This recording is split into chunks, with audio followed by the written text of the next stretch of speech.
Assalamualaikum warahmatullahi wabarakatuh. Perkenalkan, nama saya Intan Deswita dengan NIM 251402118. Saya akan mempresentasikan tugas Bahasa Indonesia yang diberikan oleh Ibu Dr. Helna Nelis, MPD. Presentasi saya berjudul Kata Baku dan Kata Non-Baku dalam Bahasa Indonesia. Mengapa kita perlu tahu kata baku dan kata non-baku dalam bahasa Indonesia? Karena penggunaan bahasa Indonesia yang baik dan benar bukan hanya soal tata bahasa, tetapi juga tentang menjaga integritas komunikasi dan membangun kredibilitas.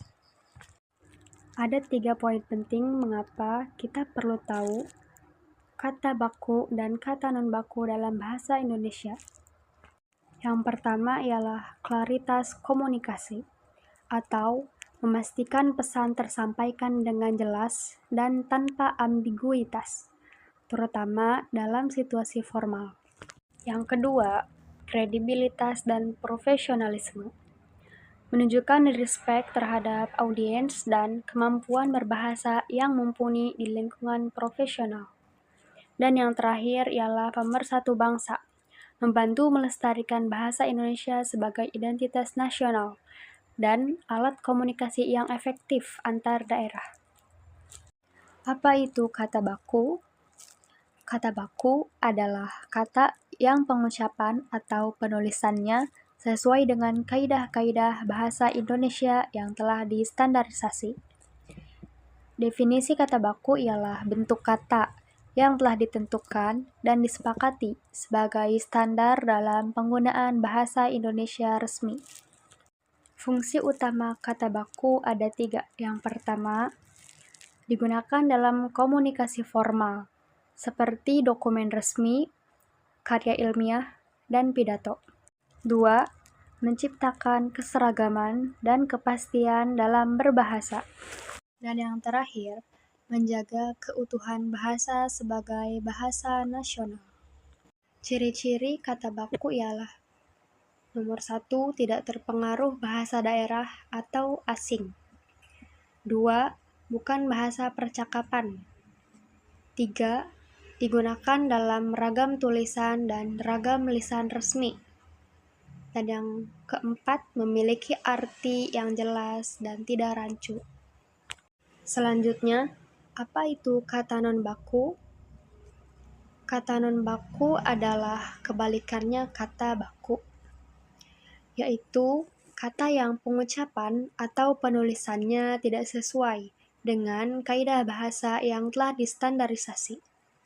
Karakteristik umum kata non-baku adalah sering digunakan dalam percakapan sehari-hari, situasi informal, atau dipengaruhi oleh bahasa daerah atau asing.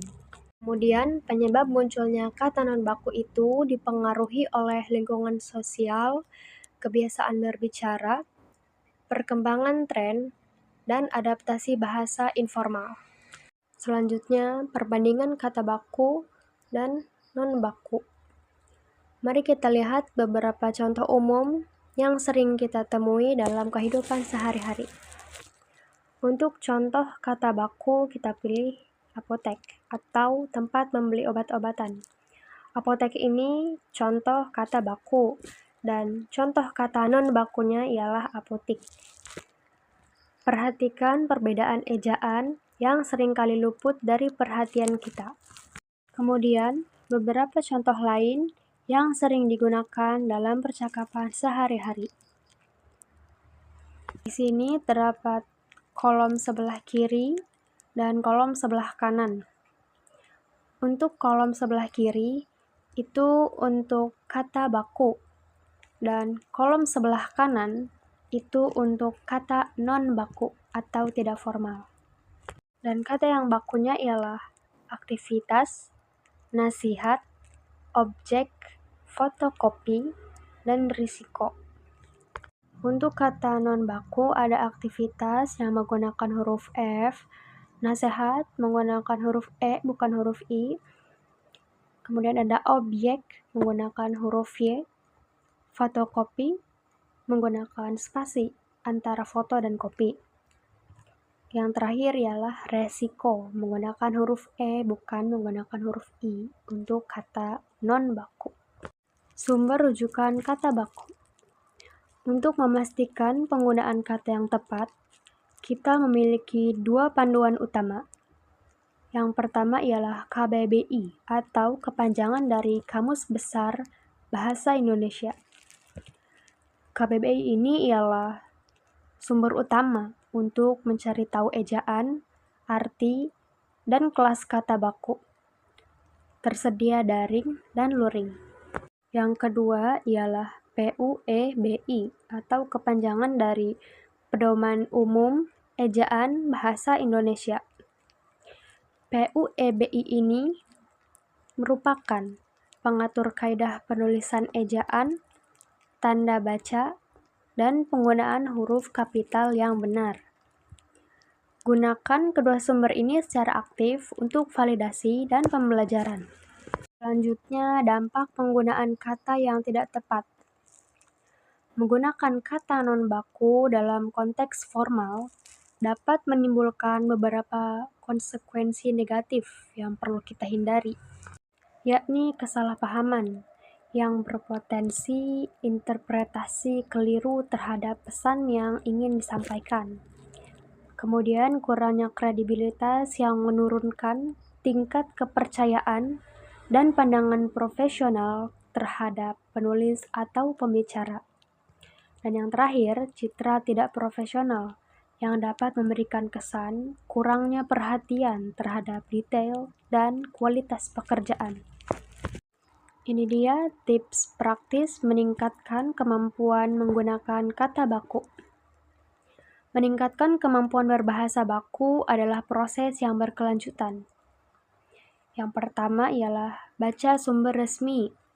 Perbanyak membaca buku, artikel ilmiah, atau dokumen resmi yang menggunakan bahasa baku. Kedua, biasakan menulis formal. Latih diri dengan menulis laporan, surat, atau esai menggunakan kaidah bahasa baku. Yang ketiga, manfaatkan KBBI daring. Jadikan KBBI daring sebagai teman setia untuk memeriksa setiap kata yang Anda ragukan. Dan yang keempat, berdiskusi. Ikuti diskusi atau komunitas yang peduli terhadap penggunaan bahasa Indonesia yang benar. Mungkin hanya itu yang bisa saya presentasikan. Kurang dan lebihnya mohon maaf. Wassalamualaikum warahmatullahi wabarakatuh.